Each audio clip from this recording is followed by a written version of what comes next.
Before we show this next trailer, I'd like to say one thing. Currently, we're working hard on the latest game in the Metroid Prime series, Metroid Prime 4, which we previously announced. But today, we'd like to introduce another new entry in the Metroid franchise. It's probably a spin-off I didn't ask for.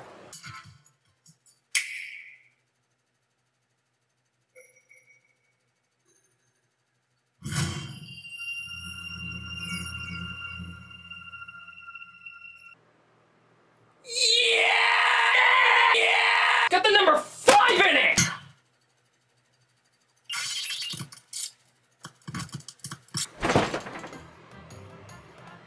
I'm excited. How long's it been?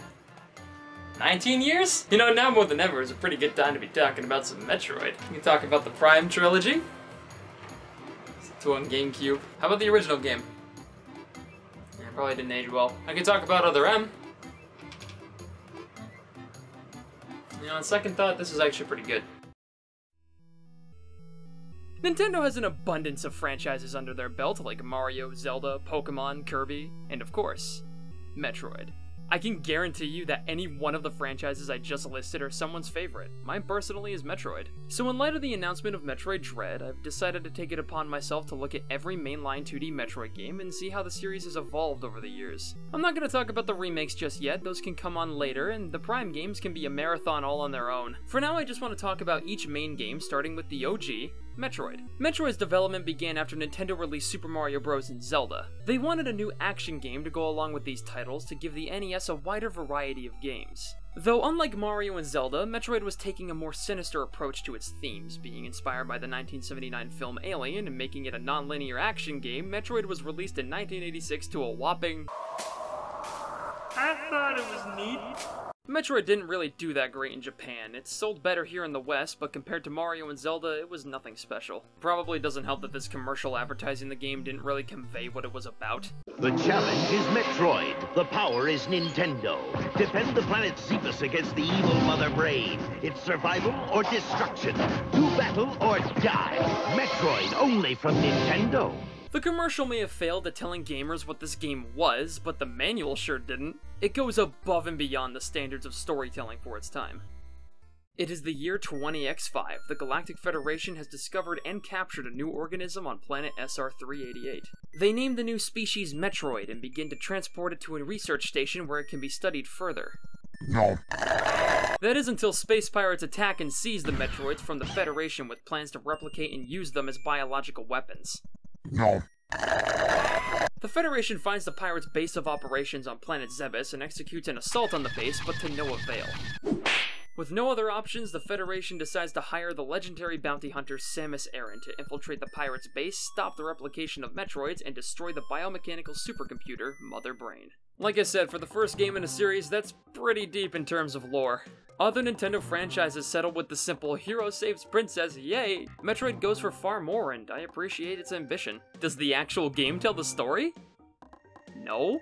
But they still gave a lot of context for all of this. It can get anybody invested from the get-go. Story aside, the controls are pretty decent. I have my gripes, which I'll get into later, but for now, just know that they're responsive and work really well. A jumps, B pews, the D-pad moves Samus left and right, on top of allowing her to aim up, and pushing down turns her into the Morph Ball. So early NES games aren't typically too hard, some are well designed around the idea of scaling difficulty as the player progresses, and others are overly cryptic. Metroid's difficulty is hard to describe with words, but I can show you what it feels like.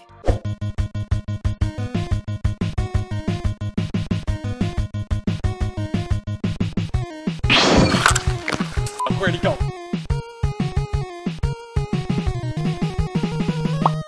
Oh. It's not bad, but the difficulty doesn't feel intentional. It comes across as the challenge stemming from the jank being hard to overcome and less like the challenge is actually planned out by the developers. Also, the map is boring. I can't give it too much shit since it's literally the first of its kind. There's bound to be kinks that need to be ironed out. The best way I can describe this map is flawed. Not bad. Flawed. Running around, exploring, finding power-ups and upgrades can be fun. The only problem is there's not a lot of variety in the area's themes, so exploration becomes kind of tedious. Don't get me wrong, the 4 individual areas are unique from one another, and some of the rooms in the game are memorable. My issues stem from this. Here's a room in Kraid. Looks pretty unique, right? Well, this is one of 6 in the entire area. Or how about this? Entire corridors being repeated. Great! This makes the navigation difficult because the map doesn't have enough variation in it to allow a player to navigate based off of memory. Some rooms are literally just dead ends meant to pad out the game and nothing more. The annoying part about all of this is that the game isn't cryptic, it's actually fairly straightforward.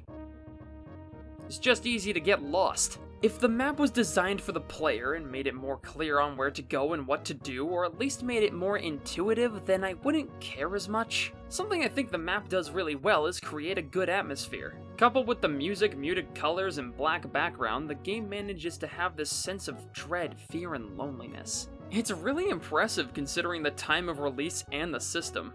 The opening area has this upbeat, cheerful melody, giving you an optimistic feeling about your journey ahead.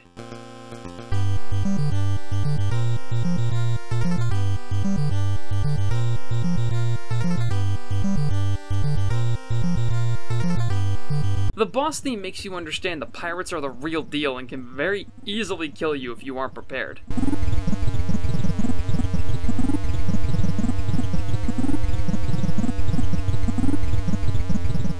Torian's theme makes you feel like this is it. This is the final push, while simultaneously making you feel intimidated about what's coming ahead.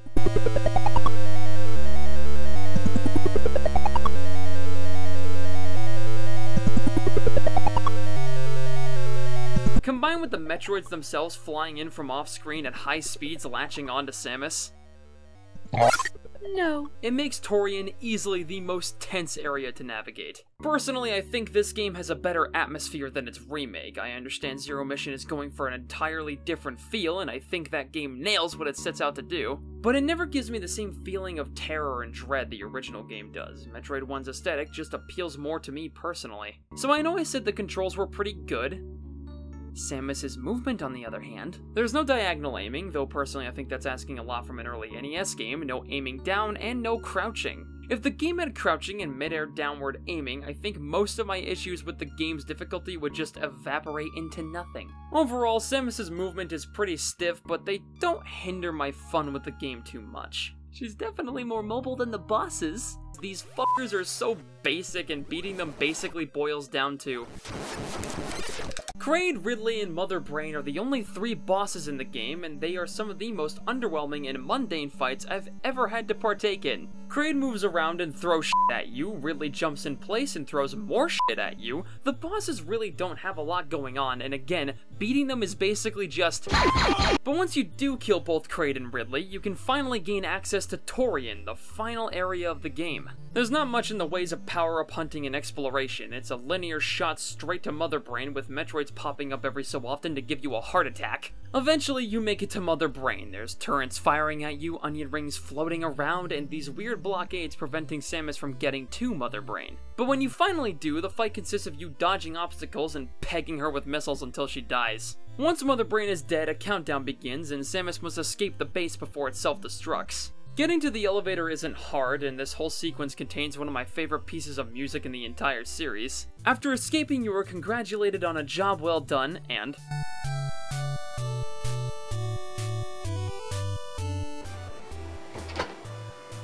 did I skip a page? I think the best way to describe Metroid 1 is ambitious. The world has great atmosphere, but the map design is poor. The gameplay can be pretty fun, but is riddled with tedious work, like having to spend 15 minutes refilling your E-tanks because the game thinks it's appropriate to start your health off at 30. The game's ambition is both a blessing and a curse. Mario and Zelda innovated established genres and made them more popular than they ever were. Metroid created a brand new genre all on its own, and it's really impressive, but this comes with the caveat of aging poorly. This game serves as the basis to future games in the series and in the genre. It's the first execution of its ideas, and because of that, there's obviously a lot of kinks that need to be ironed out. I think it's still worth playing to some extent if you're curious about where Metroid was when it first began, but in any other instance, play Zero Mission. It tells the same story, has better gameplay, more bosses, power-ups, and looks leagues better than the original. And the original game also had some regional differences. The Japanese release was on the Famicom Disk System and sported a save feature, and the US release had a password system. And because the US release used a password feature, we got some pretty cool cheat codes like NAR Password, which was pretty much just God mode, Justin Bailey, which lets you play as Samus without her power suit from the get-go, and my personal favorite, Engage Ridley, motherfucker. I actually have no idea what it does, so I'm gonna input it right now and see what happens. Engage Ridley, motherfucker!